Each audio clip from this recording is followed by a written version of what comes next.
Salut tout le monde, c'est Vince. Alors aujourd'hui, nouveau numéro consacré au Cinéma Club et cette fois-ci, on va s'intéresser à un cinéma assez particulier. Il s'agit du cinéma sud-coréen. Oui, parce que j'avais fait une vidéo sur le cinéma nord-coréen et maintenant on va s'intéresser au cinéma sud-coréen. Autrement dit, un cinéma 100% sud-coréen, autrement dit consacré à la Corée du Sud. Voilà, donc c'est parti, on va pas perdre de temps, on va s'intéresser tout de suite au livre du sujet.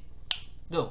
Alors, il faut savoir que, contrairement à son voisin nord-coréen, le cinéma sud-coréen, comme je viens de vous le dire, est un cinéma très particulier. Parce que, en fait, il faut savoir qu'il y a dans la période historique, le cinéma a commencé le cinéma sud-coréen a commencé à se développer aux alentours de l'année 1945 et période 1953 à la libération et jusqu'à la guerre de Corée. Alors, au lendemain du départ des troupes d'occupation japonaises en 1945, les thèmes de la résistance anti-japonaise et de la révolution prolétarienne ainsi que la critique des archaïsmes sociaux dominent dans les films de la libération produits dans le sud de la péninsule coréenne. Ok. La plupart des films de la période 1945-1960 ont toutefois disparu pendant la guerre de Corée. Alors oui, la guerre de Corée, c'est bien évidemment qui opposait l'armée nord-coréenne à celle du Sud, épaulée par les Américains, qui a commencé en 1950 et qui a duré jusqu'en 1953, période pauvre du point de vue de la création cinématographique. Ok, alors... Il faut savoir aussi que même si je ne suis pas un très grand fan du cinéma sud-coréen, il faut savoir qu'il a quand même connu un âge d'or dans les années 50, limite 60. Hein. Alors, la période de 1953 jusqu'à 1962 est considérée comme le premier âge d'or du cinéma sud-coréen. La tutelle du ministère de l'Éducation est au moins l'autre que celle du ministère de la Défense et de le régime d'exonération fiscale encourage à la création cinématographique. Les studios Anyang, près de Séoul, sont lors de leur inauguration le plus grand d'Asie. La principale université ouvre des départements du cinéma. Ok. Bon, ça c'est juste un petit aperçu sur ce studio qui s'appelle le studio Anyang. Alors, plusieurs producteurs formés durant la période suivant la guerre de Corée sont inspirés du cinéma sud-coréen actuel. Yoo Myung-mok, Shin Sang-gok, Kim Soo-young et Kim Ki-young. Voilà. Oui, le cinéma sud-coréen s'est quand même relevé de ces problèmes militaires qui a commencé au cours de l'année 1980 à 1988, des règlements de l'essor de la liberté de la création, de la répression du soulèvement de Gwangju en 1980 jusqu'au début de la libération politique à partir de 1987 et 1988. La déréglementation permet l'essor de nouvelles sociétés de production ainsi que des coopérations avec d'autres cinémas asiatiques de la République populaire de Chine, de Hong Kong et de Taïwan. Oui, parce que le cinéma sud-coréen a pas mal travaillé avec leurs voisins d'Asie, hein, que je viens de citer.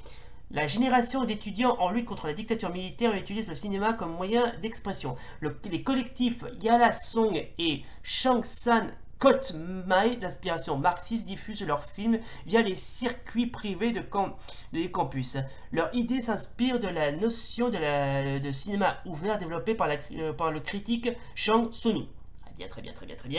Alors le cinéma, alors bien évidemment le cinéma, bon, c'est juste des petits passages bon, qui sont pas très importants, mais je dis quand même. Alors ensuite la libéralisation politique après 1988 a levé les contraintes formelles de liberté de création et de production. Plusieurs producteurs naguère clandestins créent leur propre société. Toutefois, le soutien public de la création n'encourage pas les films tendant à une critique sociale dans un marché national largement ouvert aux multinationales étrangères.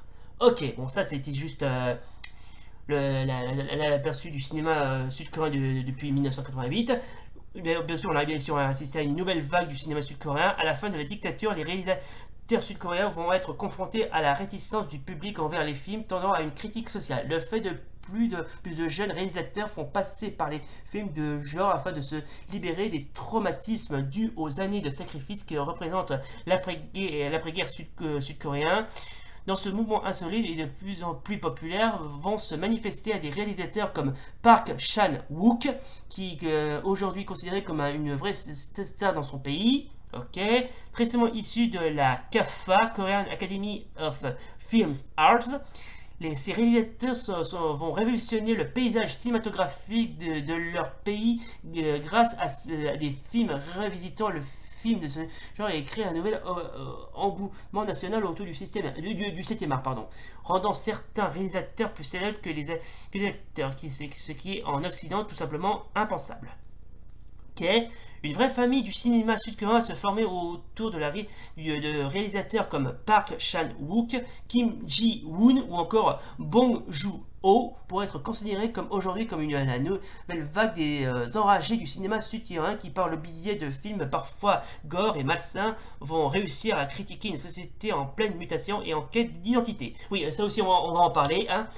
Bon, bien sûr, je vais pas faire de mauvaises critiques, mais contrairement aux apparences, il y a certains films sud-coréens qui sont assez assez pas mal, notamment le fameux Yongarai, qui est un Godzilla sud-coréen. Oui, parce que j'avais déjà cité un Godzilla coréen, c'était Pulgasari, mais c'était dans le cadre du comment dirais-je, ah oui, du cinéma nord-coréen, mais en Corée du Sud, ils ont aussi leur propre Godzilla, à savoir Yongarai. Il y a certains films sud-coréens qui sont assez drama et parfois drama, parfois attirant et parfois assez simpliste si je puis dire. Mais franchement il y en a certains qui sont pas mal à regarder, notamment le fameux Yeokdo-san qui est en fait un film biopic consacré à Riki Dozan, l'histoire d'un jeune du célèbre catcheur qui est aussi connu au Japon, qui est aussi l'aventure comment ça s'appelle, du catch japonais, oui, parce qu'en fait il a des origines coréennes, enfin nord-coréennes, et qui est devenu par la suite motori avant de devenir catcheur, hein. Bon, c'est un film sympa à regarder, c'est assez poignant, c'est assez franchement c'est pas mal, franchement c'est mal. Évidemment quand on parle de cinéma sud-coréen, ils ont fait pas mal de choses qui m'échappent complètement. Ils ont fait pas mal aussi des adaptations inspirées de mangas ou de jeux vidéo, notamment le fameux Street Fighter, le fameux jeu de combat. Mais vous allez voir, c'est tellement mal foutu et par moments c'est mal foutu. Voilà, c'est le terme adéquat. Bon, bien évidemment, le film quasiment nous donne bien sûr les aventures de Ken et de Ryu, deux élèves d'une école d'arts martiaux qui voyagent de lieu en lieu pour affronter des adversaires. Ils rencontreront divers personnages, notamment Chun-Li, Guile, Blanca. Blanca. Ah, c'est Blanca ça! Mais non, sérieux, attends, merde, les mecs, oh non, sérieux! C'est sacrilège, sérieux! Ok, je ne sais pas qui a fait ce costume, mais je le trouve à chier. Non, franchement, c'est nul. Franchement, c'est nul.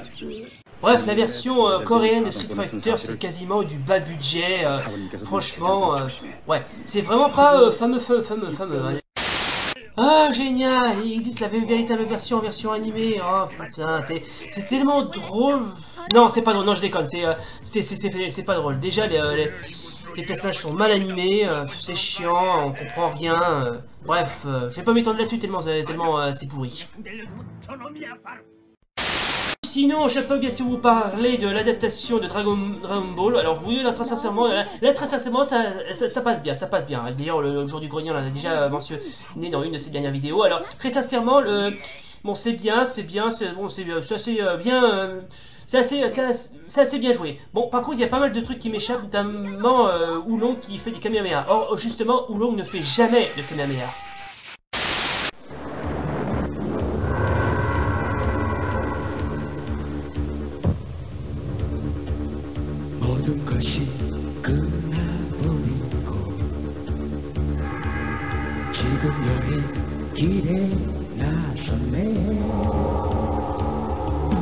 Ok, je sens venir la connerie là. Alors, faut le dire, franchement, le film était vraiment mal foutu. Hein. D'ailleurs, je me suis pas mal posé de questions. Par exemple, ce mec là, le mec barbu là, après quelques recherches, je me suis aperçu que c'était Rao. Ouais, d'accord, Rao. Je me souvenais pas qu'il était barbu, mais bon. Alors, franchement, question décor, mais c'est pas la grande joie quoi. Alors, on assiste bien sûr à une petite promenade de Ken et de Julia.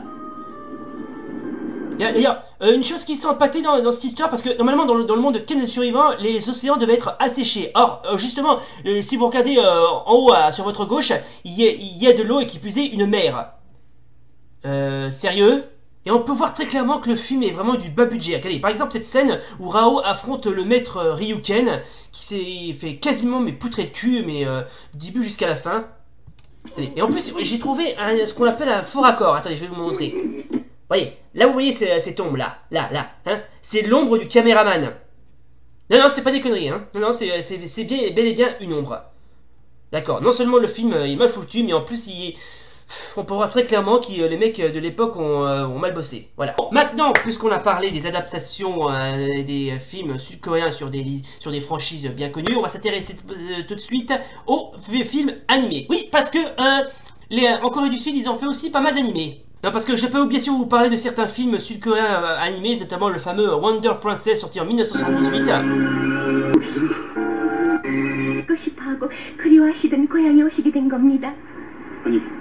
Ouais, salut.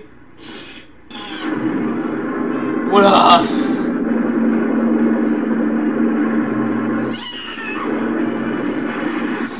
Ah ouais.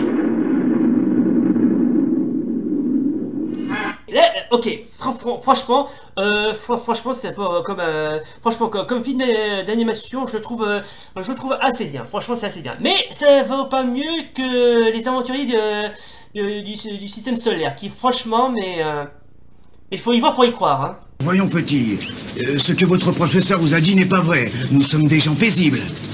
C'est pas vrai, vous mentez. Nous connaissons des communistes et ils sont tous cruels. De plus, ils mentent tout le temps, alors. C'est une vraie baraque de capitalistes. Je comprends pourquoi ces gosses sont contre la révolution. Ta gueule, toi, hein. Va plutôt niquer ta mère, sale coco. Alors, d'après ce que j'ai compris, il s'agit d'une institutrice qui accompagne ses élèves à faire à camper lorsque tout d'un coup ils sont en train de sauver deux extraterrestres qui sont atterris sur Terre et je ne sais quelle raison qui leur prévient qu'un groupe d'extraterrestres qui sont aussi leurs ennemis, qui sont alliés à la Corée du Nord, oui ça existe, et qui projettent d'envahir la Terre. Voilà. En gros le scénario idéal pour un film idéal quoi. Faudra du temps, vous comprenez, le travail sur l'atome est toujours lent. Oui. Et oui, si Porta réussissait à déclencher une guerre nucléaire, ce serait une véritable catastrophe. Et oui, cela serait la fin du monde. Oui. Nous devons absolument faire quelque chose pour éviter ça. Que pouvons-nous faire, docteur, exactement? Ce serait plus facile si nous avions le robot canon, mais il est aux mains de ce pourri de Porta. Oui, on s'emballe totalement les couilles, mais continuez. S'en servir contre nous, ça c'est évident. Mais non, il ne pourra pas l'utiliser. Mais pourquoi? Parce que le robot canon a été programmé pour n'accepter que des émissions codifiées.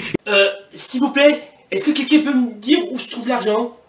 Sinon, les gamins se transforment en une sorte de Transformers, se battent à pas de couture l'armée nord-coréenne, ils sauvent le monde et tout le monde est content. Ouais, super. Mais bon, le film reste chiant. Hein. Bon, voilà donc les gens, c'est donc la fin de cette vidéo, ce Cinéma Club consacré au cinéma sud-coréen. Si cette vidéo vous a plu, n'oubliez pas le pouce bleu et l'abonnement. Et d'ici là, salut! Oh et puis tant que j'y pense, j'aimerais dédier ce cadeau